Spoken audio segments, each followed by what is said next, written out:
It is 2024 and you want to get into photography. You have so many systems to choose from and they're all really, really good. You have Canon, Sony, Fujifilm, the list goes on and on. We don't talk about Nikon. How do you know which system to choose? And me personally, as everyone knows on this channel, I talk about Fujifilm. So I'm gonna give you 5 reasons why you should get a Fujifilm camera in 2024. The first reason you should get a Fujifilm camera is the UI. Now, if you're just starting photography, you jump into the UI, you jump into the settings, and you are very, very lost and very, very confused. The UI is very easy to use and it is very intuitive. It's super easy for you to find anything you want in the settings of this camera, and it's not as convoluted or as hard as other camera systems. Also, you have the Q button right here, which basically gives you a quick menu access to all your favorites, and that helps you change your settings on the fly. Also, you have the back button right here, or the display button, and if you long press and hold that, you will get access to several customization features, which help you basically change all the dials you have on your camera. So you can change the front rotating dial to shutter or ISO, or the back rotating dial to f-stop, ISO, or shutter. And this basically means you can change the settings to the shooting style that you prefer. Reason number 2, and if you are a beginner photographer, you are going to love this feature. It is the physical dials up top. Basically, you have physical dials for everything when it comes to the aperture on the lenses, or the shutter speed and the ISO, and even exposure compensation on the top part of the camera. Now, obviously not all Fujifilms have the physical dials. Some have PASM dials, but if you're a beginner, try to find the physical dials one. And this is not just because of aesthetics or that it looks cool, even though it really does look cool. When you're starting out with photography, you want to learn the exposure triangle and how basically changing your shutter speed, ISO, or aperture will change how your image looks.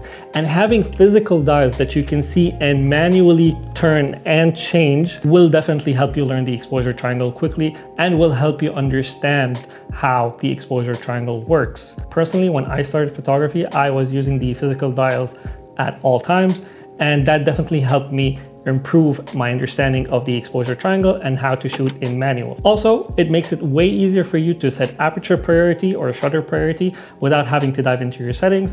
All you have to do is set everything but what you want into automatic, and that puts you in aperture priority or shutter priority. Number 3, the third reason why I recommend Fujifilm cameras for beginner photographers is the Fujifilm recipes. Now, I did make a whole video about Fujifilm recipes, and I will link it here or here somewhere on one of these corners.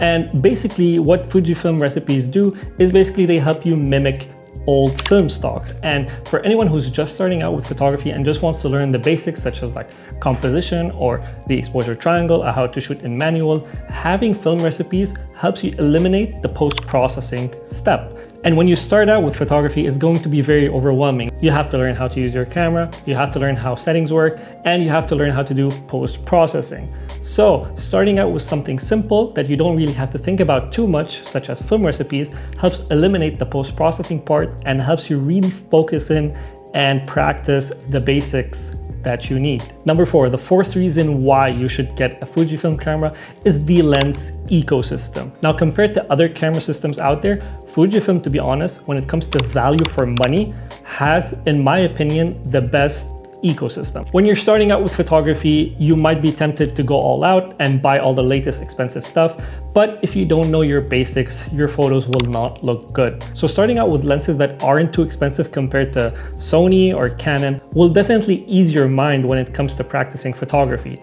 So you know that, oh, I didn't spend $3,000 on a camera lens and now I don't know how to use it, or now I'm super confused. A lot of people, when they start out, they're always afraid to spend too much money. And if you don't want to spend too much money, the Fujifilm lens ecosystem is honestly one of the best and highest quality. And when it comes to value for money, it is, in my opinion, the best. I recently also made a video about the top 3 prime lenses that you should get if you have a Fujifilm lens for the year of 2024. You can also check that out right here. And finally, number 5, the main reason why I love to use Fujifilm cameras is the community and the resources you can find online. The Fujifilm community is such a small, tight-knit group of people that everyone is super friendly, everyone is very supportive. Whether you ask questions in Facebook groups or on Reddit, people are always there to help you out and try to figure out what is wrong or what is happening with your camera. There are tons of resources online when it comes to YouTube videos, tutorials, guides, and even the manual is very easy to understand. So if you're a beginner who's just starting out and wants to learn quick, then Fujifilm is the way to go. And yeah, that is pretty much it for this video. And these are my 5 reasons why a beginner photographer should invest in a Fujifilm ecosystem. Now, later on, when you get better, you can invest in a better body and better lenses, or if you feel that it wasn't enough for you, then you can completely switch to another system. If you guys like this video, please drop a like.